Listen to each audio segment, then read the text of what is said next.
Okay, Jim, your first trip to a haunt out in Chicago at St. Symphorosa called the Haunted Attic. What did you think? Well, yes, this was a first for me, and I think this is the very essence of a classic value for the dollar haunt. It was just a phenomenal experience. It was very rich with the classic horror characters, and each setting was distinct and unique to the characters, and in fact had portions of the soundtrack to introduce the characters. So with Freddy Krueger, just a classic scene with Freddy, very recognizable. You know, using the claws to create a sparking effect. You had the characters from The Shining. That is a first for me. I have never seen that in my years of haunting.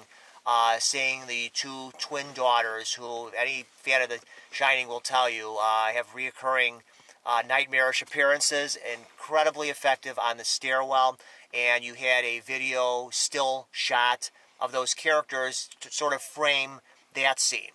And then you move to a setting with Michael Myers, again, very, very recognizable, with the music sort of introducing that scene. And while there was a thread of the classic characters, you had a sense that each scene was distinct and an entity unto itself.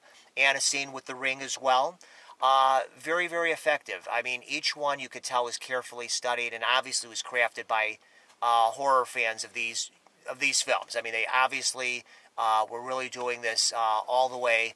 And like I say, even in the introduction, having quotes from the Nightmare on Elm Street, the poem, I mean, just to set you in that frame of mind.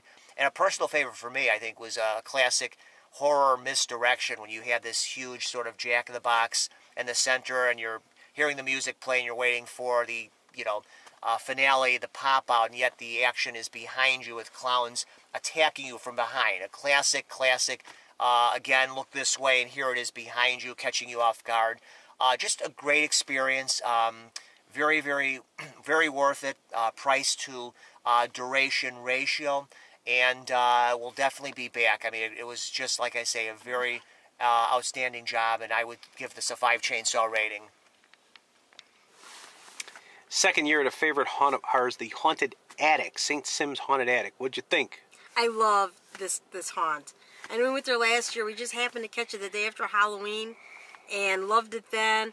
Loved it even more this year. And they have a lot of different movie monsters, and the way they're in there, it's so well done and creative.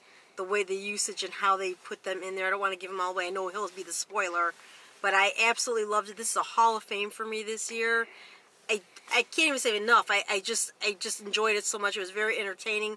They even have great wait entertainment. There's this zombie lady like with her slippers, and she just kind of wandered around. And then they have like Thriller playing different music. It was just a great time. Great place to take your kids. They have good popcorn. I gotta add that. I got a little bag of popcorn. That was good too. But I absolutely loved it. It's definitely Hall of Fame for me. Okay, St. Sim's, Laura mentioned it. It's a fun haunt. You can take your kids there. It absolutely is. It reminds me of the haunts when I was growing up as a kid. You used to go see haunts. They'd be held at a local community center or church or whatever, and you'd see a lot of movie monsters, particularly from the later 70s or early 80s. You'd see a lot of movie monsters. And this one has them all in spades, and including one. Basically, all your major ones are there, except for Jason. He was the only one that didn't happen to be there. They even had Leatherface as wait entertainment. He was running around scaring people with a chainsaw, which was cool. So Freddy's in there, Michael Myers is in there. They're all in there, and very creatively done. I'll just say that this haunt is no longer running this year. It's over with. It was only 2 days this year. It's hard to catch. Last year, I think it was only 1 day. So hopefully next year they'll be back some more.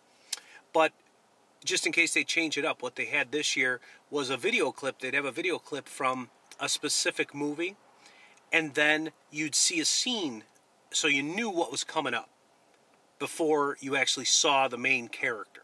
For instance, you'd see a clip from Nightmare on Elm Street, and then, of course, you knew Freddy was going to appear, for example. Or you'd hear the Halloween music and you knew Michael Myers was going to appear. And the one thing I have to say, and this is a spoiler, but I have to say it, never saw it in any other haunt other than Niles Scream Park. this year, but not this particular scene. From the movie The Shining, we walk down a hallway. There's this video still of the two creepy twin girls from The Shining. And as we turned to go up the stairs to go in the haunt, there they were in person, standing on the stairs. If that wasn't the greatest thing I saw in a haunt, clever. And this is where you find real cleverness, is in haunts like this. Not necessarily in the big professional ones, but in these little or smaller haunts, this is where you find that creativity. And we loved it.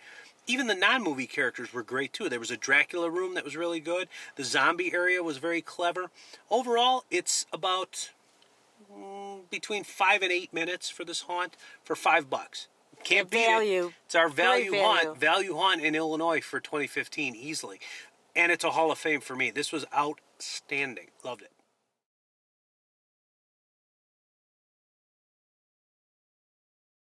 This is blooper reel gold right here. No. Once I start crouping. It's just an instant. I don't even have to coach you. It's an instant blooper reel. All right, you ready? All right. Okay. Second year.